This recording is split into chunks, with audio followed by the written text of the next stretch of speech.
Hello and welcome to LFC Focus. Liverpool lost 1-0 to Southampton last night in the EFL Cup semi-final first leg, leaving them with it all to do in the return leg at Anfield in a couple of weeks' time. So, before I get into the video quickly, you can now find my pre and post-match videos on the Fields of Anfield Road fan site, which is a fab Liverpool fan site. They've got the live match cafe on there, which is a sort of place where people can come there during or before the match and just discuss on the live forum everything about the game. They've got podcasts, they've got articles, and of course they've also got my videos on there as well. So the link will be down in the description. Be sure to check that out. So I think we can all agree that it was a pretty shocking performance from Liverpool. Some media outlets this morning were even saying that it was the worst performance we'd ever put in under Klopp.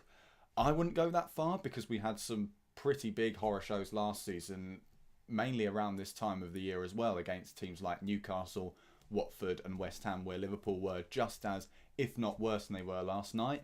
That being said, I'd say this was probably close to being our worst performance so far this season, with the only real credibility to be taken from the fact that it was against Southampton and they are a good side, which means it's a little not easier to take, but a little less embarrassing than the games against Bournemouth and Burnley.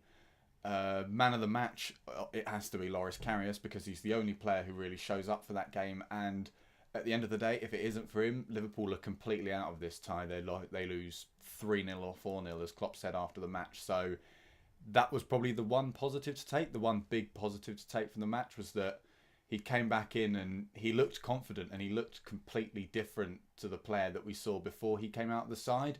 And I think that shows that Klopp was right to put him back in, because the reason he was taken out was to take him out of the limelight, because it was knocking his confidence, the amount of criticism he was getting. So obviously that gives him a big boost for Klopp to put him back in, because that shows that he feels that Loris Karius is now ready to play.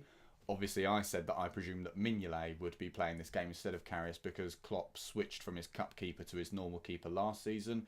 But it was a big vote of confidence for him to go for Karius, and it did pay off at the end of the day because he made some pretty impressive saves. Not really much you can do about the goal. That is really down to his defence. And the defence was one of the big problems for Liverpool last night. I think all three areas of the pitch, defence, midfield and attack, were incredibly below par. But the defence was the one that very nearly lost us the game massively, because there was just so much space for the Southampton players to get in and around behind us. There were moments where the ball was being played through the box and it was going past 4 or 5 Liverpool players and none of them were even making an effort to clear it. And I think it was just an off night for all of those players, and it was unfortunate really for Liverpool that it happened to all of them. And thankfully we got lucky because Karius played well and Southampton weren't able to finish their chances. The midfield was another big problem for me because Emre Can and Gini Wijnaldum just weren't controlling it enough. They needed to get on the ball more. They needed to be more mobile. They need to be leading the press, because the problem is that when Adam Lallana's in that midfield, he controls the press from there and he sets the tempo for all the players higher up the pitch, which Jordan Henderson does to an extent as well, because when the ball gets cleared, he recycles it quickly and Liverpool can get another attack going within about 15 seconds, whereas without Jordan Henderson and with Lucas in that role instead, if a Liverpool attack breaks down, it normally takes about 2 minutes for them to build one up again. Obviously, the attack wasn't really good for this game either. I think Daniel Sturridge, his main problem at the moment, and his problem all season, has been that he doesn't quite fit in this 4-2-3-1, in this 4-3-3 formation. It was 4-2-3-1 which worked for him last season. Obviously, we found out in the past that he plays best with another striker, whether that's with Luis Suarez in the past, in the 13-14 season, or Divock Origi, who he occasionally plays with since then, occasionally in cup games and whatnot. But I think the difference in having 4-3-3 from 4-2-3-1, he doesn't have a number 10 directly behind him, and that's what's forcing him to drop deep, because previously there would be a number 10 in that space where he keeps appearing so he can stay in the box and wait for the chance to come to him. And also, with it being a front three instead of effectively a front one with 3 players behind him, it's meant to be a lot more fluid, and it doesn't suit him to be playing on the wings or anything, or anywhere outside of the box, as we found out earlier in the season when he even publicly criticised the fact that he was being played on the right wing. So I just don't think the formation quite works for Daniel Sturridge. I think it's more that than it is what everyone else has been saying, which is that he doesn't fit Jurgen Klopp's gegenpressing style. Obviously, he isn't the archetypal Klopp player, that's clear to see. But he has shown in previous games, like the one against Leicester earlier in the season, that he is capable of adapting to this style. And I think it really is just that slight tweak in the formation, which, while it's helped all the other players, it's sort of hindered him a little bit. And that's a problem for me, because I don't think Liverpool should change their formation at all, because like I said, it works a lot for the players we've got, especially the first team when it's Firmino, Coutinho, Mane up front. So what this spells for the future for Daniel Sturridge, I don't know, because I think he's a good asset for Liverpool to keep hold of.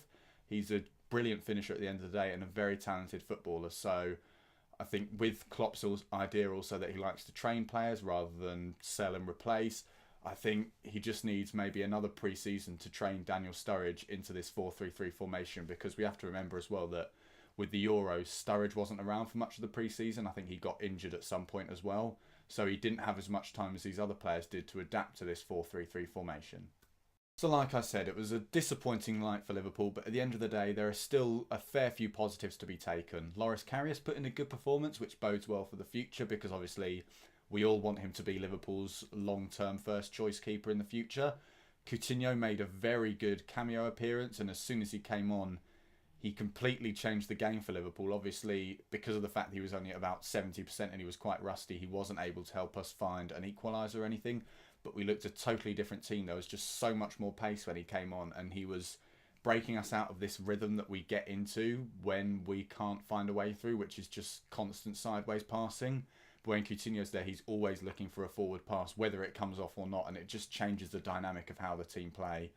Other positives to include are the fact that we only lost 1-0. I mean, it sounds like a negative thing to say that a 1-0 is okay, but at the end of the day, going back to Anfield, if Liverpool put in a good performance, which they've shown they can this season and even last season when they beat Villarreal 3-0 at Anfield, then they have every chance of going into the finals. So I wouldn't say it's over yet. Obviously, it's a big uphill struggle, and it does make me a little bit worried for the Man United game. There'll be more on that tomorrow in the match build-up video, but it's not the end of the world. And at the end of the day, while Liverpool have been under a bad spell, since we've stopped winning all these games, we've actually gained a point on the top of the Premier League, and we're not out of any of the cups just yet. So it's not all doom and gloom.